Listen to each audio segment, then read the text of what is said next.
Classroom in Residence culminates in a week-long program at the Hammer Museum where a group of students, this year was 6th grade students, come and spend a week at the museum, their full school day. Those students participated in arts integration exercises that were prepared by their teachers. They spent time in the various galleries and they learned visual literacy skills that involved observation, drawing, and inquiry. We have field trips, but to have our 6th grade classes actually go to the Hammer Museum for an entire week, every day, I really didn't have anything to reference it to or compare it to, so I really didn't honestly know what to expect.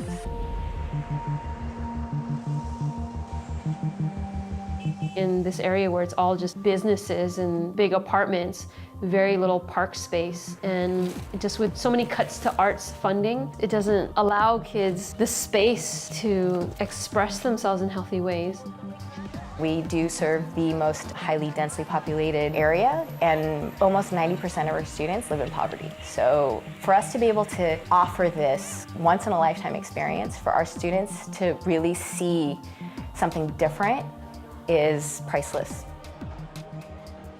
I would walk the students out to the bus, and the first day, you know, they just went out, and then the second and third day, they were like running to the bus. And I finally realized by, I think, day 3, the reason why they were running to the bus is because they were ready. Like, they loved this experience and they couldn't wait to get on the bus and get to the museum. And as somebody who works in a school and in the education setting, I've never experienced that before.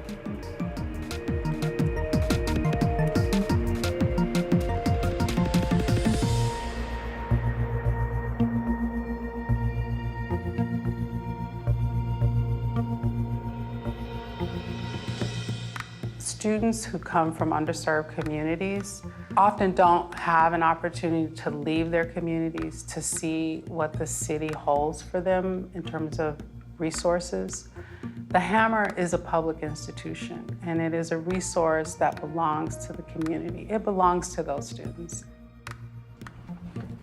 In terms of money, it's hard to come to wonderful places like this. And my other friends would tell me, wow, you're so lucky to come here. And I'm like, why? And they would say like, well, because we're not going, we don't have that many field trips.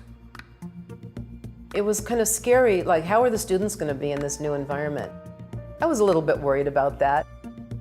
And they did beautifully, you know, they were so responsible and so respectful, and they concentrated so much. They rose to the occasion.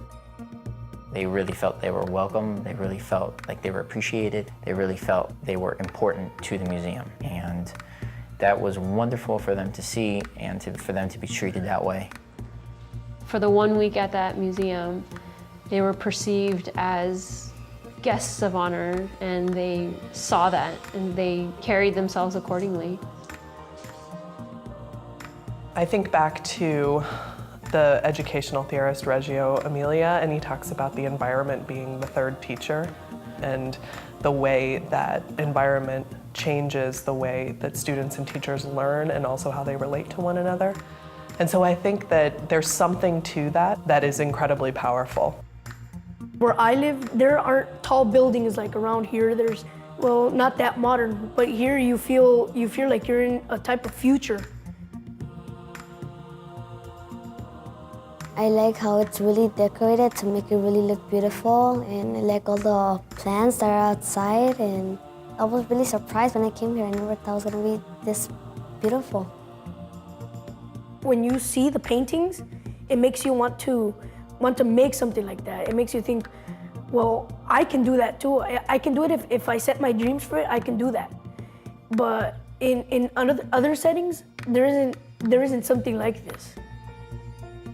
The classroom teachers were not art teachers, so this was a very new thing for them. I expected to be more hands-off and just sort of like a chaperone, I guess.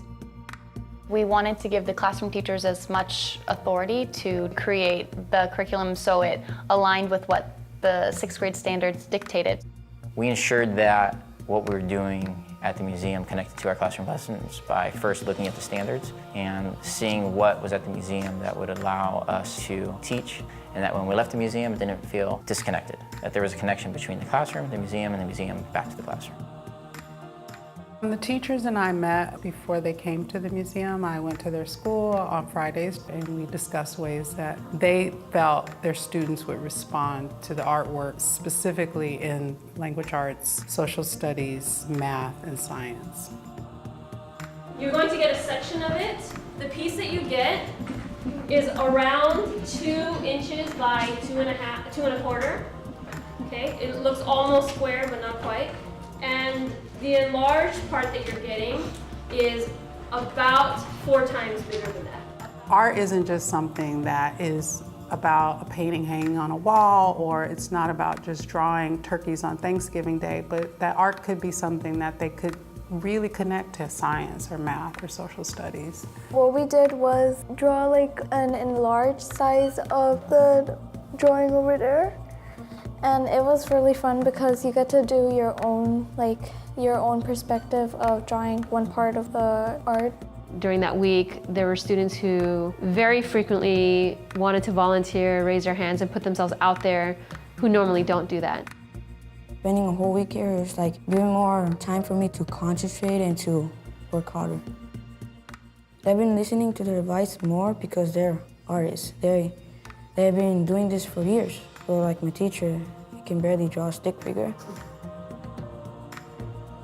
The week at the Hammer provided students an opportunity to experience themselves in a new way. As visual artists, as scholars, as researchers, as history buffs, and as movement aficionados. They got to be dancers for a week. Inherently, dance as an activity with a large group of people creates a bond that is different from anything.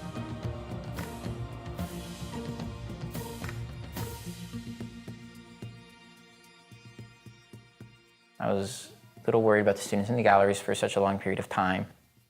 I didn't think that they would be able to sit for so long in the galleries just engaging with the work to such a deep level. Before I came to the Hammer Museum, art to me was like just a picture of like a tree or a person. But now that I've been here, I can see it's more three-dimensional, the shadow, and the message that comes with the picture. I enjoyed like how I found details and like how it showed so much color, and every time I looked at it, I saw like one more detail and one more detail, like just finding more. They were looking at a piece of art for like 30 minutes. Most people go into a museum and they look at a piece of art for maybe 3 minutes. We gave them opportunity to slow down and observe.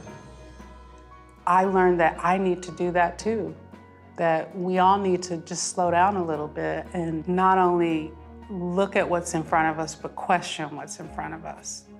I like the one that's sitting on a chair and looking on his side. I wonder, did something happen to him, like his family member, his other relatives? He looks pretty sad. To be able to step back and see them really appreciating art in that way was something that really was inspiring and really caught me off guard. And they were really just having a great time, silently.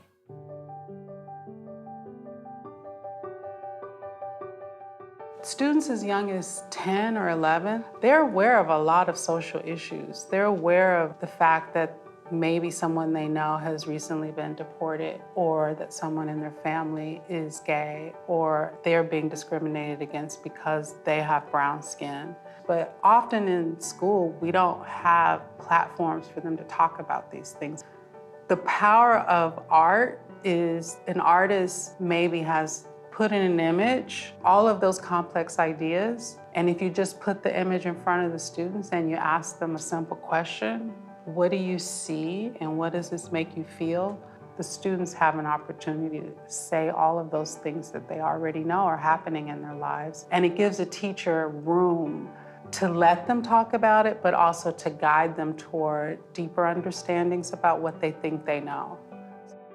I realized that art really has a bunch of power. It has more power than You could say a sword, because a painting could leave a message. Painting could make you feel different. A painting could make you see something different than what you normally see.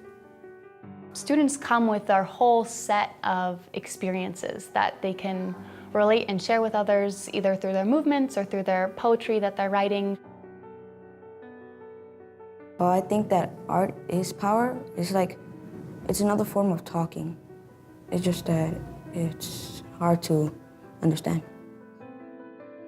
I really enjoyed watching the students just embrace their identity as artists. They responded. And so it shows that given access, any kid, any group of kids can grow, respond, become successful. I get kind of emotional when I think about it because these kinds of opportunities are very far and few between for the population of students that we serve.